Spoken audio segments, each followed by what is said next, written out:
SI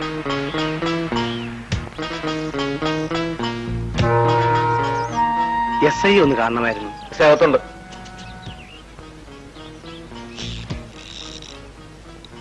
sir, എന്റെ പേര് Muhammad Ali. Centre for Islamic ബ്രദർഹുഡിന്റെ സെക്രട്ടറിയാണ് ഞാൻ.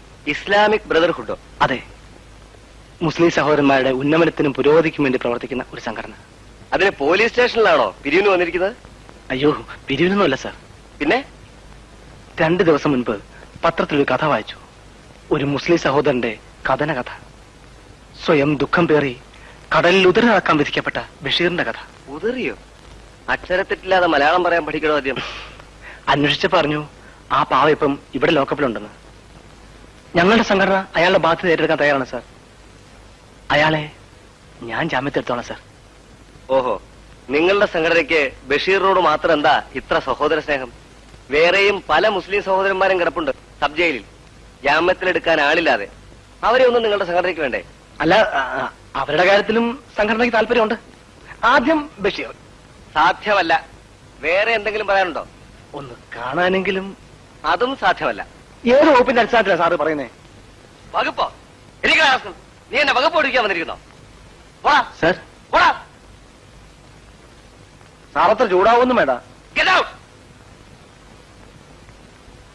ഒരു സഹോദര സംഘടനക്കാരൻ വന്നിരിക്കുന്നു.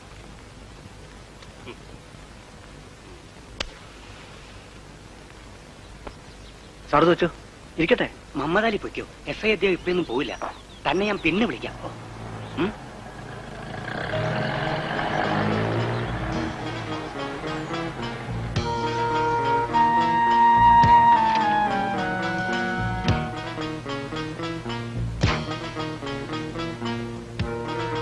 ഡയമണ്ട് ഇൻഷുറൻസ് കമ്പനിയിൽ സാമ്യല്ലേ ഇത്?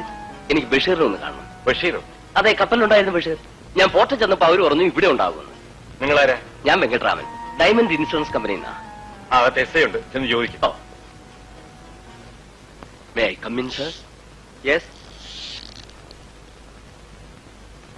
എന്ത് വേണം?